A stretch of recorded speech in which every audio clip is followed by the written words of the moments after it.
बेटा सिर्फ शादी तक बेटा टाइम होता देखा है तुमने कितने बजे आए हो? बेटी कहाँ लेट हो गए थे? जिंदगी के अंत तक। इस वीडियो को दोस्तों एक बार जरूर देखें, दिल को छू जाएगी। शुरू करते हैं इस वीडियो को। कहाँ गए थे तुम? वहीं गए थे ना? जवाब दो, मैं कुछ पूछ रही हूँ।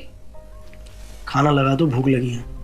मैंने तुम्हें कितनी बार कहा है कि वहां मत जाया करो। जब भी जाते हो बस बातें सुनकर आ जाते हो। वहां से आने के बाद तुम्हारा मुंह लटका ही रहता है।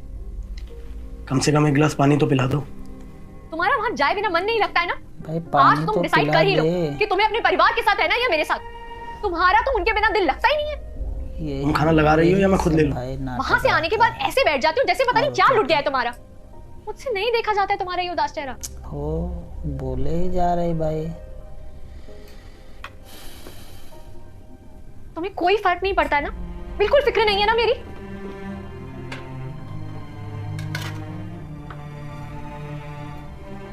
आखिर कब तक चलेगा ये सब? भगवान के लिए जीने दो मुझे। हाथ जुड़वा लो मेरे। तुम्हारी और तुम्हारे परिवार के बीच में पिस गई हूं मैं। नहीं देखा जा रहा मुझसे ये सब। ना तुम मेरी सुनते हो ना तुम्हारे घर वाले। बोलो ना, आखिर कब तक चलेगा ये सब? तुम सुनो मेरी बात। आज तुम्हें फैसला करना ही पड़ेगा कि तुम्हारे लिए तुम्हारा परिवार ज्यादा जरूरी है या फिर मैं।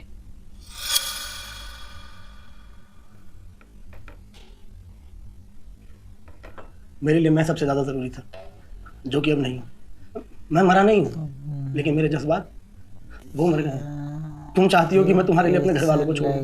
मेरी फैमिली को लगता है कि मैं कभी ना कभी उनके पास वापस आ जाऊंगा। समाज ये कहता है कि लड़की शादी के बाद पराई हो जाती है, लेकिन उसी लड़की से शादी करने के बाद जब लड़का अपना घर छोड़ता है ना, तो वो पराया नहीं होता, वो मुजरिम हो जाता है, गुनाहगार हो जाता है। लड़के को ऐसे दो राह पर लाके खड़ा कर दिया जाता है, जहाँ पे एक राह उसकी बीवी की तरफ और दूसरी राह उसकी फैमिली की तरफ होती है। मैं दोनों को साथ लेके नहीं चल सकता। अगर किसी एक को चुनूंगा तो दूसरे की नजर में गलत हो जाऊंगा। और तुम तो रोज अपने मम्मी पापा से बात करती हो, लेकिन मैं तो अपनी खुशी का इजहार तक नहीं कर पाता हूँ उनसे। खुशी तो छोड़ो, मैं तो बात ही नहीं कर पाता उनसे। शादी से पहले मुझे उनसे कुछ नहीं कहना पड़ता था, वो सब कुछ समझ जाते थे, लेकिन अब मेरी एक साधारण सी बात तक उन्हें समझ नहीं आती है। मुझे तो यही नहीं समझ आता कि मैं बात क्या करूं उनसे। उन्हें लगता है कि तुम गलत हो, तुम्हें लगता है कि वो गलत है। अरे लेकिन कोई मुझसे तो पूछे कि कौन गलत है? बेटा सिर्फ क्यों शादी तक ही बेटा रहता है, और बेटी जीवन के अंत तक? शादी से पहले सब कुछ ठीक था, लेकिन शादी के बाद ही सब क्यों बदल जाता है? तुम कहती हो कि मैं अपने परिवार को छोड़ दूं। अगर यही बात मैं तुमसे कहूं कि तुम अपने परिवार को छोड़ दो, तो क्या तुम उनके लिए अच्छी रहोगी? नहीं, बुरी बन जाओगी। बस इसी सिचुएशन में वीडियो आप लोगों को कैसा लगा हो सके तो कमेंट करके सोचना इस बारे में। और वीडियो देखने के लिए आप हमें सब्सक्राइब कर सकते हैं। फिर मिलते हैं एक दूसरे वीडियो में, तब तक अपना ख्याल रखें।